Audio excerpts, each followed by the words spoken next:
Theologian Frederick Buechner writes, "In the silence of a midwinter dusk, there is, far off in the deeps of it somewhere, a sound so faint that for all you can tell, it may be only the sound of silence itself. You hold your breath to listen. The extraordinary thing that is about to happen is matched only by the extraordinary moment just before it happens. Advent is the name of that moment." Today is the first Sunday of Advent, and Advent begins in the dark. And today is the first Sunday of the new church year, with the light of day waning far too early, and all of us huddled inside with glowing lamps trying to push away the darkness. And the darkness outside, it mirrors the darkness we carry inside. Doubt, fear, insecurity, all of the very hardest parts of what it means to be a human being on this earth. And into this darkness, we declare in Advent that something new is coming. And so we wait. We wait in the darkness. We wait in the absence. We wait in the silence. We wait for what we believe is right up ahead of us, on its way. Like the shepherds in that Galilean hillside in the darkest, inky black of night, we're waiting for something. We can't see it, we can't hear it, but we're stubborn in our insistence it's on the way. We are people who will look back and remember what happened to the shepherds when, in their darkness and silence, faint notes echoed over the hills. Lilting voices carried on the wind, ears perked up in the silence, and they heard the sound of angels singing. We're listening for that, or something like that. In the meantime, though, we wait. And while we sit here in the darkness and the silence, waiting, we do the very hard work, perhaps the hardest work, of living in anticipation of the inbreaking of God. Each week in Advent, we start worship with the lighting of one candle, one new candle, one little light in the darkness, representing something we cling to desperately sometimes as we wait. This week, it's hope.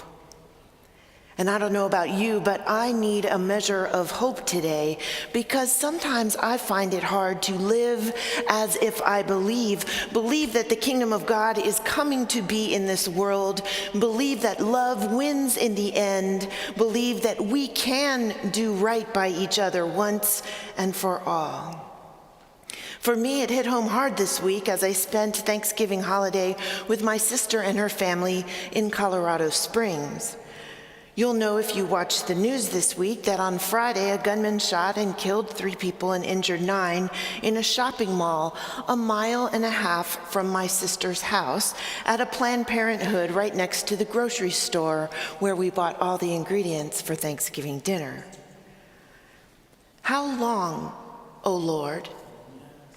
Will the darkness finally overcome us?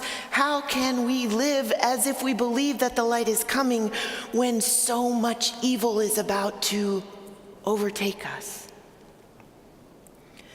On this first Sunday of Advent, the Sunday of Hope, the lectionary assigned the little passage from the first book of Thessalonians. At first glance, it doesn't really seem to fit this theme of waiting for something new to be born. Instead, it kind of reads like a love letter. Now, I will here say publicly before you all that I am not a fan of Nicholas Sparks. It was just a moment of weakness a few years ago. I had an unusual free afternoon, the weather was dismal, and I decided to let go of my schedule to just show up at the movie theater all by myself and watch whatever was playing. To my chagrin, the only thing playing in that time frame was the Nicholas Sparks movie, The Notebook. but I ducked in anyway. What would it hurt? 2 hours later, red-eyed, my face streaked with tears, I stumbled out of the movie theater and ran straight into a member of my church. At that moment, I acquired a reputation as a hopeless romantic, a Nicholas Sparks fan. I am telling you that this is a charge that is flatly untrue. Still, you have to admit, there's something about a love story that gets to most of us. The perfect gift, the perfect story, the perfect love letter. So if you are a hopeless romantic, like most of the rest of us, you will love this passage assigned for our reading today from the book of 1 Thessalonians. The passage is about as perfect a love letter as you can imagine, beginning with a sort of, "How do I love you? Let me count the ways," and ending with a pledge to eternal love forever and ever. It's a love letter from a pastor to his people, from the Apostle Paul to the Thessalonian Christians. You remember that the Apostle Paul set out to plant churches all over Asia Minor, spreading the gospel message into strategic cities, planting little churches that would promote and advance the message of Jesus. The town where the Thessalonian church took root was a strategic seaport city with a population of about 60,000 people. Trade was brisk through the city, and there were people there from all over the world. The worship of idols was the order of the day in that city, and what made those Christians strange was not that they followed Jesus, but that they claimed and insisted to be believers of only one God. And because of that strange belief, Paul had been driven out of town, and the Thessalonian church pressed in on every side, facing persecution and rejection in their families and in their communities. Paul had a special affection for that little church, and so he sent his student Timothy to visit them. And Timothy returned to Paul with reports of love and abiding faith in that church. Good news for Paul to hear. Those Thessalonian Christians were living as if they believed, creating the kind of community that Paul envisioned the church growing into. He was deeply missing his friends there. And so the Apostle Paul set out to write them a letter, a little piece of which we heard today, Paul's love letter to the church. Today's passage is unusual because Paul uses a rare form of Greek called the optative mood. It's an arrangement of language that communicates wishing or hoping. His words have almost a wistful tone to them. Given everything those Christians had been through, Paul is wishing for them that they would increase in love for each other and for all, he writes. He knew that if these Christians could manage to live believing in the middle of incredible hardship, persecution on every side, and rejection all around them, then their love for each other would increase and abound, and the love they managed to put into action right there in their community would change the world. Paul speaks with a wistful longing because he must have known then what we know now, that it's so hard to live as if you believe love can change the world. Why? Because black teenagers are shot by police in the middle of the road, and climate change is making the poorest among us poorer, and children don't have enough to eat, and anyone can pull out a gun 1.5 miles from my sister's house and kill whomever he feels like killing. That's why. Violence and death and injustice keep breaking in all around us, interrupting our Thanksgiving holidays and the insulated lives we've built to ignore the pain. But today is the first Sunday of Advent, and Advent begins in the dark. This is the season where we live as if we believe that the promise of God will be the interruption that surprises us, born again in us, echoing Paul's deep yearning for love to increase and abound in you, in me, in all of us, so that the world God wishes we would build would actually come to be. It's Advent, and Advent begins in the dark.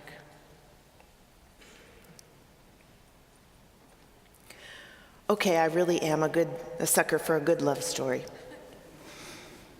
One of my favorites I heard a few years ago on an episode of Radio Lab on NPR. It's the story of Alan Lundgaard and Emily Gassio, two 21-year-old art students. They were living the dream in a loft in Brooklyn, studying art and basking in the glow of young love.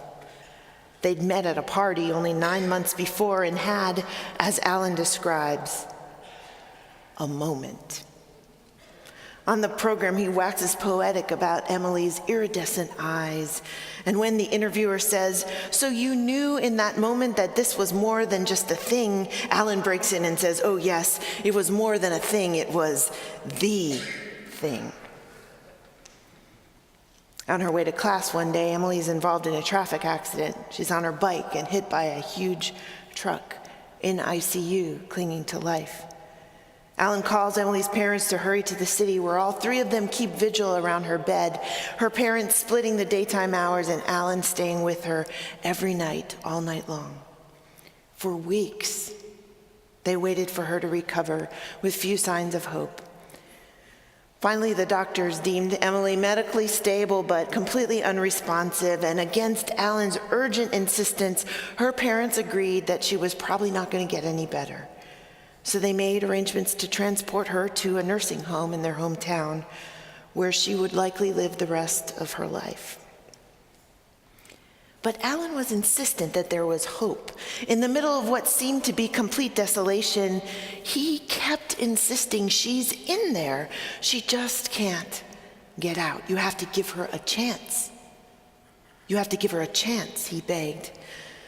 Because Emily had sustained some hearing loss in childhood and worn hearing aids before the accident, and because the doctors thought that the accident had made her lose her vision, Alan, in a desperate attempt to prove to the doctors and to Emily's parents that she could get better, tried something that he'd heard about in the story of Helen Keller. One night, deep in the darkness next to her hospital bed, he traced on her arm the words, "I love you." She immediately awoke and responded. Alan had proof that what he hoped was true, but the doctors and Emily's parents still weren't sure. So Alan tried putting on her hearing aids and turning them on, and when that happened and she could finally hear, suddenly everything changed. Just by hearing his voice, Emily said, "I came back." Like the Apostle Paul, we should be people who live wishing for the world we know God intends, living as if we believe that it is coming to be. It is coming to be. We should never become so complacent that we accept a world in which children are starving, where power struggles and harm of neighbor are the order of the day, and where we are diminished in our aggressive exploitation of those among us who are weak and vulnerable. This is not the world that God imagines for us, but it is the world that some of us have come to expect. Not anymore. Advent's here, and we say not anymore. We have rested on our laurels long enough. We have risked the balm of complacency for far longer than is healthy or right. Advent is here, and Advent begins in the dark, where we live expecting something to change. So our invitation today, the first Sunday of Advent, is to take a risk, to live as if we believe, live with the vigilance of a neighbor who knows that the well-being of the other is critical to the health of the whole world. Live with the expectation that love, not violence, is about to shatter our status quo. Live believing that God's way is coming.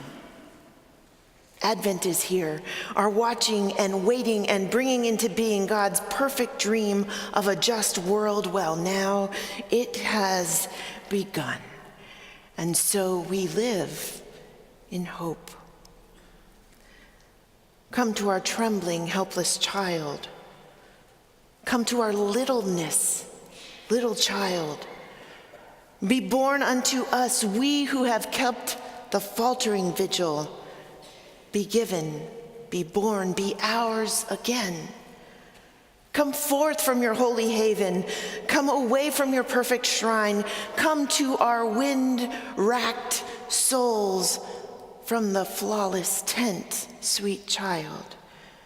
Be born, little child, in our unholy hearts.